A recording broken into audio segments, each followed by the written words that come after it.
Ladies and gentlemen, Andrew Copp is a Winnipeg Jet for one more year at $3.64 million.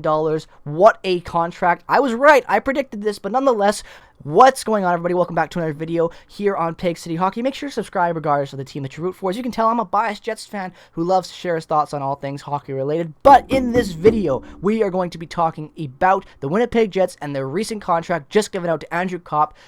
Like seconds ago, it feels like I just saw this reported from Elliot Friedman on Twitter. Andrew Copp signing a one-year deal with the Winnipeg Jets and what this means for the future of his relationships with the Jets and going forward next season and what it'll look like with him going into unrestricted free agency next year. So this contract will take him as an unrestricted free agent to his first year as to be an unrestricted free agent from being a RFA, and that's kind of what I expected. In my last video I just made talking about the Pionk deal that was just given up, where we saw Pionk sign for a contract at $5.875 for $4 years, I said in that video, I expect to see Copp, after that deal was signed, to sign a one-year deal for him to try to win with Winnipeg right now and then take him to unrestricted free agency where he can get his bag, because Andrew Copp is looking for that type of Zach Hyman deal, and if he has another good season with Winnipeg next year, I guarantee you he will get one like that. We are seeing a common trend of GMs overpaying and overvaluing talent. Andrew Copp is a great player, but he's not worth $5+ million in what he sees himself being worth, so credit to his agent if he can get him that deal next year. But what matters right now is we've got Andrew Copp on a steal of a contract at $3.64.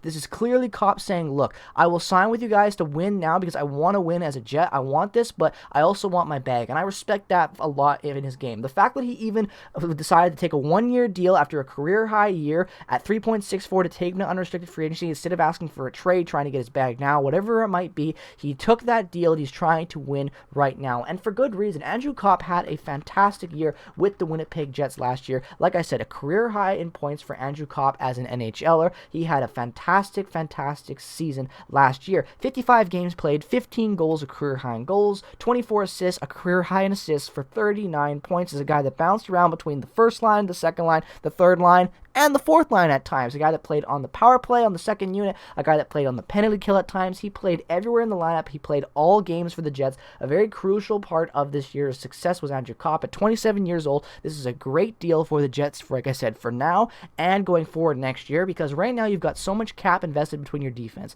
You just brought in Nate Schmidt at $6 million for the next 4 years. You brought in Brendan Dillon at 4.95 or 3.95 exactly. I'm going to pull up that as exact number right now for cap friendly for the Jets, but either way, Brendan Dillon is currently making 3.9, so just shy of $4 million. So between two defenders, you bring in basically almost $10 million in cap space, plus you give out another almost $6 million to Neil Pionk for the foreseeable future, and you still have to pay Logan Stanley just under $1 million. You have to give a ton of money. You paid Paul Stastny $3 million. You've spent all of your cap. So to have Copp come back on a one-year deal with all these other pieces brought in, this is officially the win-now year for the Winnipeg Jets. Cheveldayoff is going all in. The ownership, everything is going on. The only pressure in this organization right now for anyone losing their job isn't Cheveldayoff, because he's done everything right. It's Paul Maurice at this point. If Paul Maurice can't make this work, he needs to be let go as soon as possible, because we can't wait too long and try to chase up ground. This is a cup contending team with the forward talent, the guys we brought back, the contracts given out. The Winnipeg Jets are in a prime position to win a Stanley Cup and make that run to the finals in their first ever in franchise history. A Winnipeg Jet team has never made the Cup final between the old Jets and the new Jets. Now, we obviously have some WHA success in those AVCO Cups,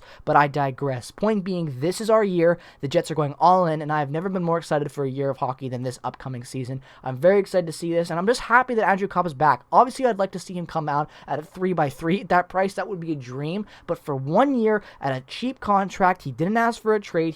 That shows he wants to at least play here still for now, even though he wants his bag. I respect that. We're going to have to see how this situation develops in the future, but nonetheless, he's not going to be dealt at the deadline. Andrew Copp is our 1 year. We got 1 year left of him. Let's try to make the most of it. I think this deal is great for the win now mode. Like I said, at this point, with Hellebuyck having 3 years left on his deal, you got to do whatever you can to win. Keeping Copp was a crucial part of that. Whether or not it's long term, you can disagree if you think that that's going to be impactful. But I think with the prospects we've got lined up in Perfetti and Lucius, they can replace Copp in his level. They're already better than what he is as a skill right now. So I think that we have a ton of options going forward. Perfetti definitely will take us his spot next year as a top top 6 guy as a full NHLer after this coming up season. So I've got a lot of faith in the Jets right now and their management. They've done everything right. They've done everything that I would do. And I'm just a fan. But usually when a fan can agree with the GM that much, that usually says a good track record of late. So all this being said, Copp on that deal at 3.65, I believe it was, 6.4, gotta be accurate. Point being though, let me know your thoughts down in the comment section below. Do you think this is a good deal? Do you think this is a bad deal? Are you happy he's here for now? Are you worried about the long term? Let me know all your thoughts, Jets fans and hockey fans, down in the description below. Make sure to subscribe and check out all my other affiliated links down in the description. Turn on notifications if you haven't already. We're going to be having a top Jets prospect rank video coming out very, very soon. Still working on editing on that, but it'll be for you guys soon. I just don't know when. Editing takes time. But with all that being said, hope you guys enjoyed this video. Peace, love, and positivity to all you beautiful people out there in the world. Like I said, make sure to subscribe. It really does help this channel out. And go Jets, go.